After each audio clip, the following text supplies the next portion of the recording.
Hi everyone, welcome to this reading. So I have my crystal ball off to the side. I will be scrying throughout this message. If you're new to my channel, my readings are a little different, and if you're returning, welcome back. You know how we do if it doesn't resonate with you. If you're forcing the story to fit, arguing with it in any way, just leave it behind for the people who it's meant for. So I have a little bit of an energy hangover. I'm posting this on Friday, but I'm actually recording this on Thursday morning. The moon messages with iScribe stuff was last night, and there was a lot of energy in that space. If you joined us, you know.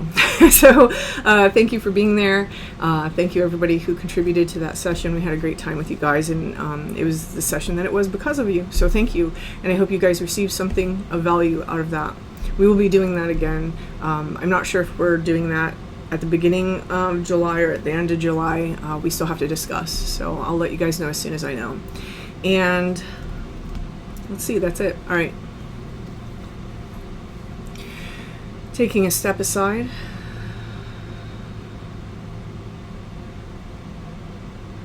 And allowing Spirit to pass through me.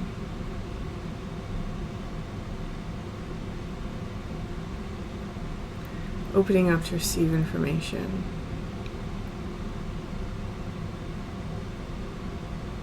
Okay. So I have been reading from this deck recently. This deck is the Wild Unknown, alchemical. What are you called? You're called something. Let's see. Yeah, just alchemy. The alchemy deck. Yeah, alchemy deck. And I don't always bring this deck out because when I use this deck, I read from the book. I could talk all day about my interpretation of the elements, the correspondences, and the mythology behind them. But at the end of the day, there's something about how she interprets them in this book that is absolute magic to me. And so I want to utilize that. So we're going to start off with one card from this deck. I'm just going to cut the deck here. Okay. And we'll take more. Okay. And We'll take one later. Okay. So the deck that it's funny. I knew this one was going to come out. I could see it in my mind. Also, it's kind of interesting too. This might be important. I just said I could see it in my mind, and if you look at the top, that looks like the mind's eye. Okay, and the triangle manifestation, might I state, very interesting. Okay, so this is Margarita Preciosa, and let's see.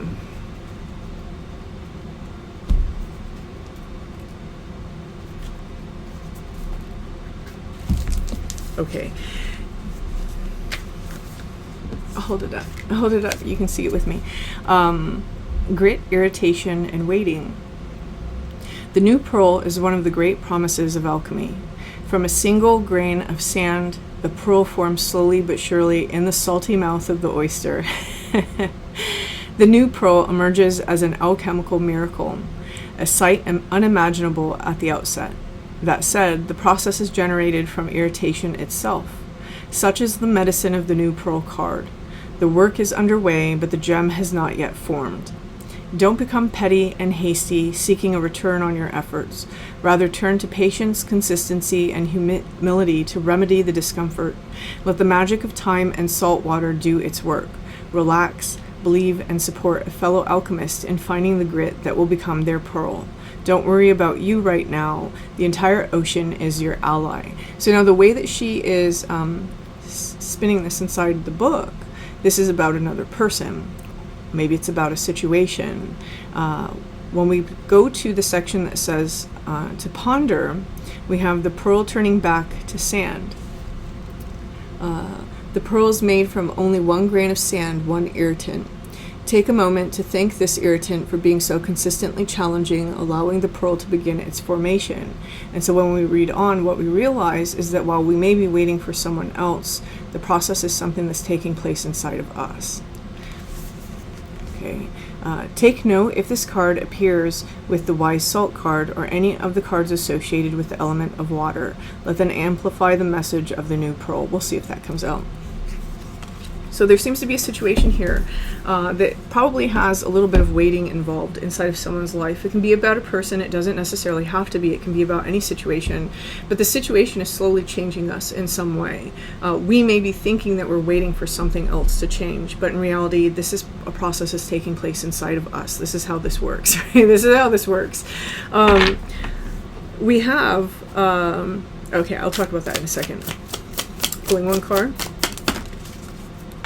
Okay, and the bottom is very important. It's the High Priestess, again, that energy of waiting. There's this patient waiting. This may be an emotional situation here.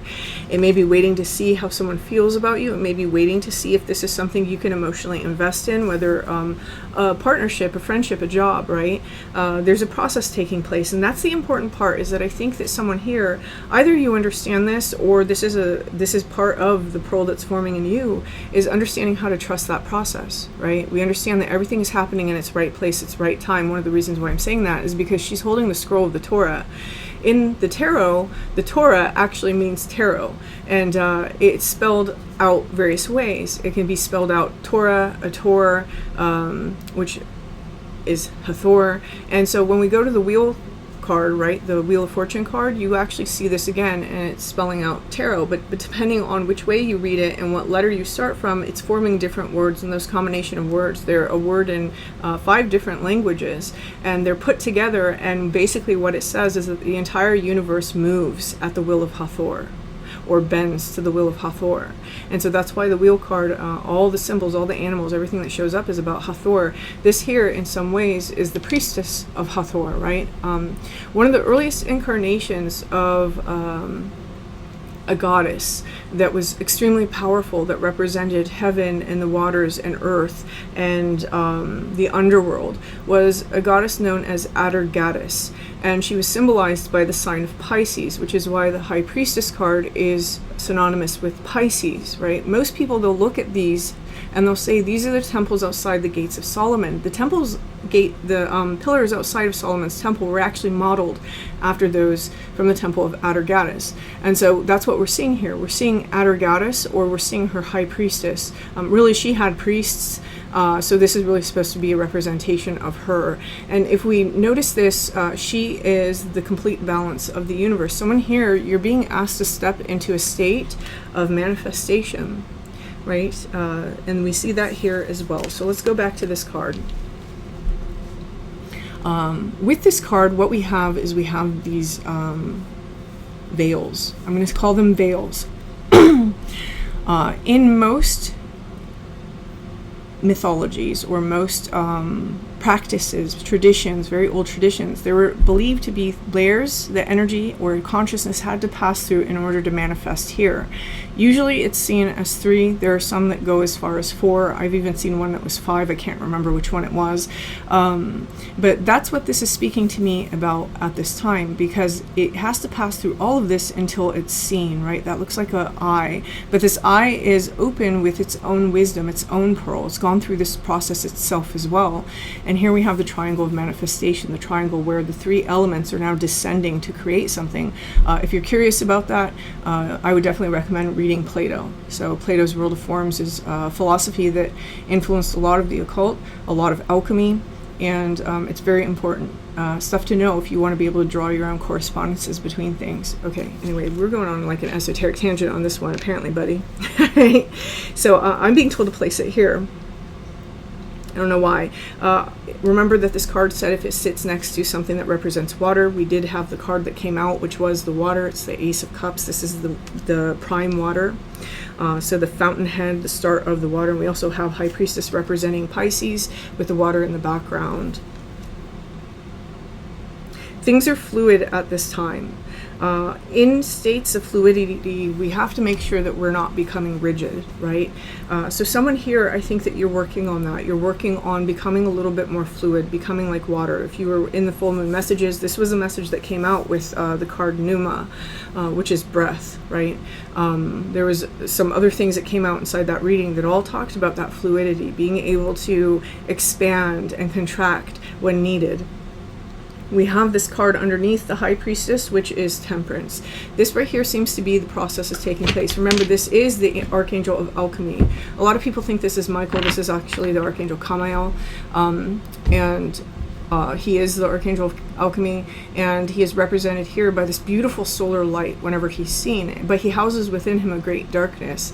According to lore, he houses the poison of a god, which is Samael, and he's trying to purify the waters between himself and Samael within this card. The next card is Samael. It's being represented by the devil, and so in the major arcana, that is the next card. But this is the process that we are taking in order to reach our sovereignty, right? We see that crown, well, in the traditional tarot, there's a crown back there. This one doesn't have it, but it's a crown. And this is where we rise back into a state of grace, right?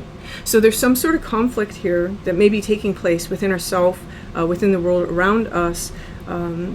Maybe it's at a job, maybe it's in a friendship, maybe it's in a family dynamic, maybe it's something that we've been waiting for that we don't ever receive, and it's starting to like really make us feel a way. This is part of the process. Whenever we see the road in tarot, it means that this is part of a very important stop along your journey in the path. So it's the time is creating something. The time it's taking is creating something. That's the important part of this message. Okay. Let's get the next one. Woo! Okay, so for some of you, I was already getting a little bit of this. For some of you, there's an important message that's coming out. I have it scheduled ahead for the 21st. That's the date that I was told to schedule it for. So keep your eyes open for that if this message resonates for you. What we have is we have Argentum. This is silver.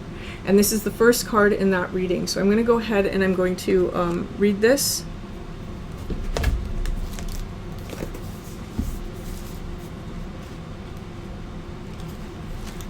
Okay, we have lunar, reflective, and chrome.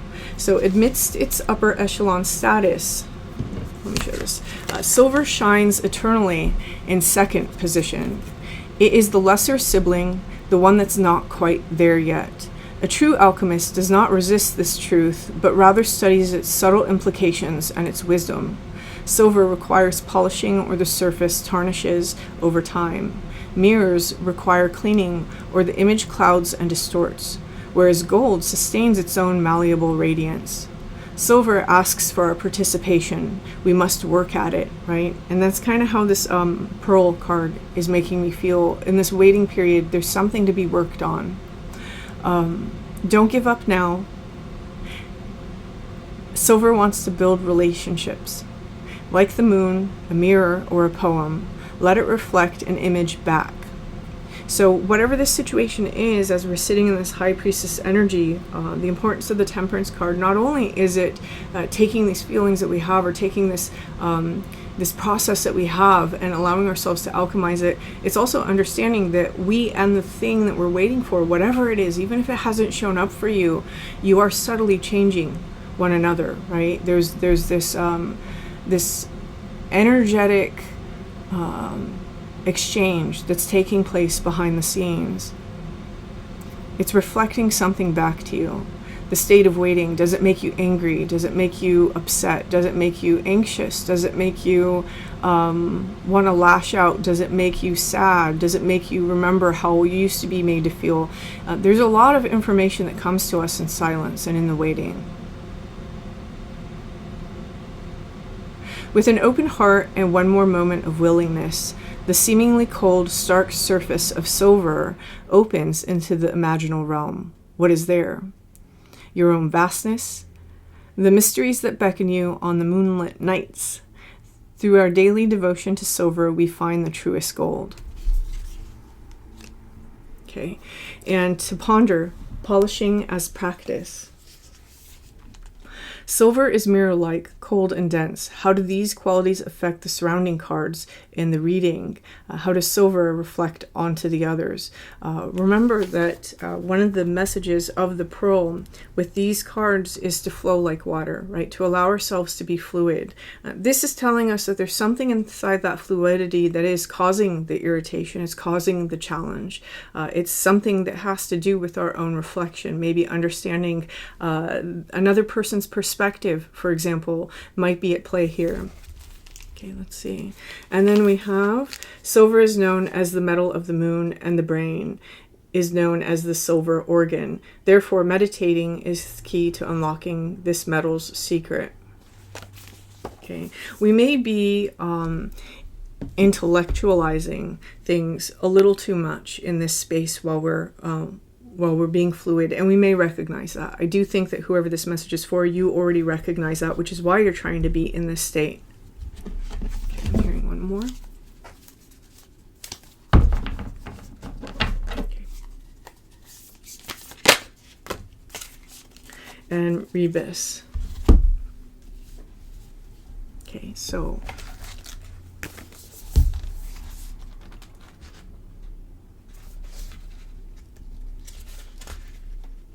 I'm being told to take the page that's before Rebis as well, so I'm going to read that first. Okay, so this is all here, the Magnum opus, the great work. It's all part of that, right? Remember that this is a very important stop in someone's path, this alchemical moment. And that's how it feels. It's an alchemical moment. The Magnum opus shimmers in the distance.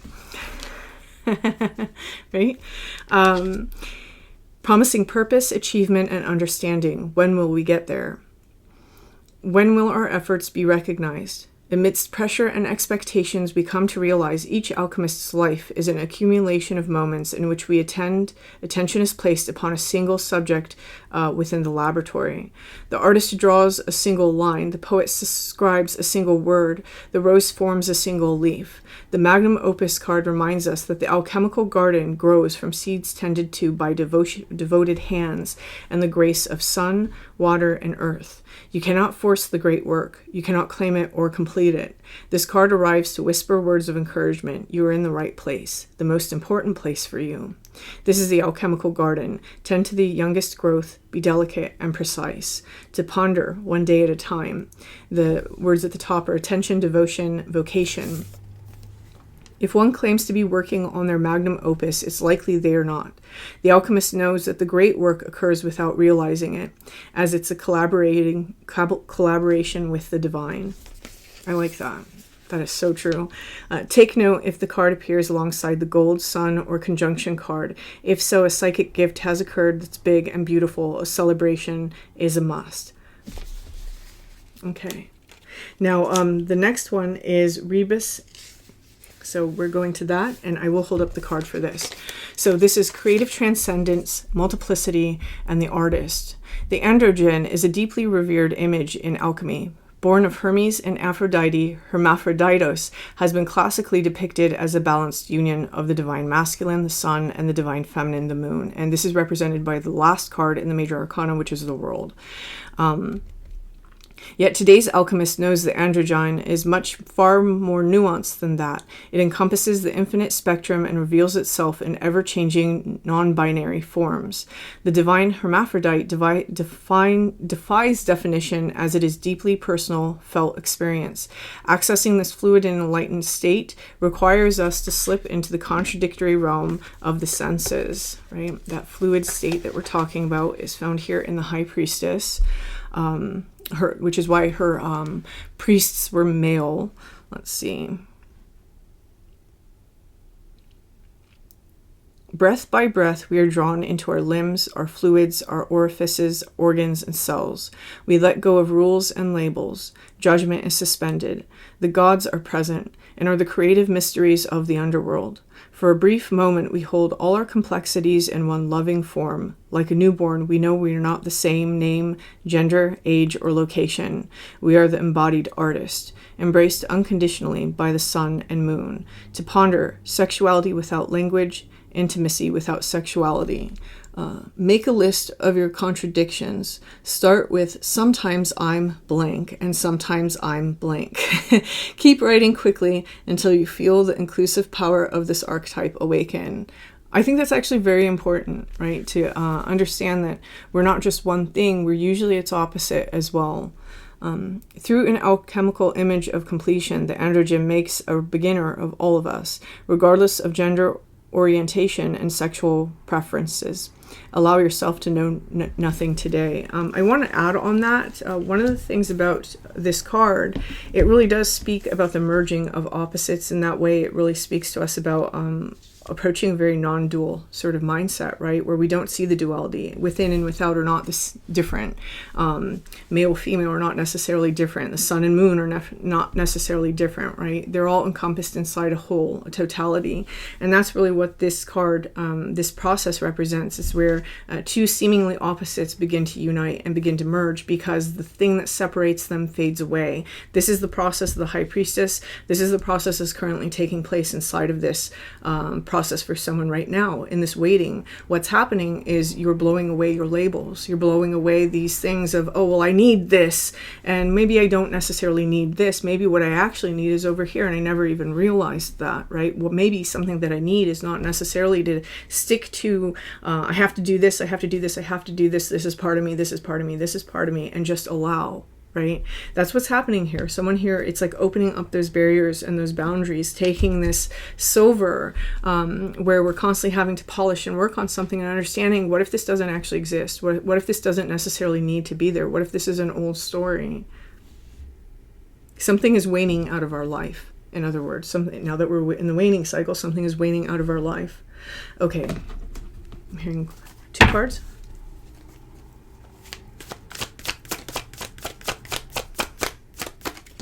Okay, woo.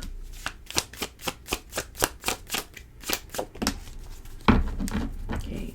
There are places where we may dig our heels in, right? And this is a place where our ego requires something. It requires safety. It requires things to be the same. It requires, all the XYZs. I'm not going to label them all. But that's something that the Fairy of Naughtiness is saying to me right now. We may sometimes do things just to do them, or we may just cling to a story just to cling to it. And that's being represented over here. And what we're moving into, this beautiful energy right here, right? Because both the High Priestess and this Rebis card, these are very similar energies. This is the flow. So the advice is that if we take on some laughter, right? If we learn to laugh, if we learn to just allow ourselves to play and not take it so seriously. There is an element of seriousness, right? When we have this irritation, we have this whole process and we feel like we're waiting for something, we feel like we're waiting for some decisions, or we're waiting for, it's very serious. That's very, anxiety ridden. And for someone here, the message is to lighten up a little bit about it, to understand that there's a whole process that's currently taking place, and this process is most likely not necessarily taking place where you think it is.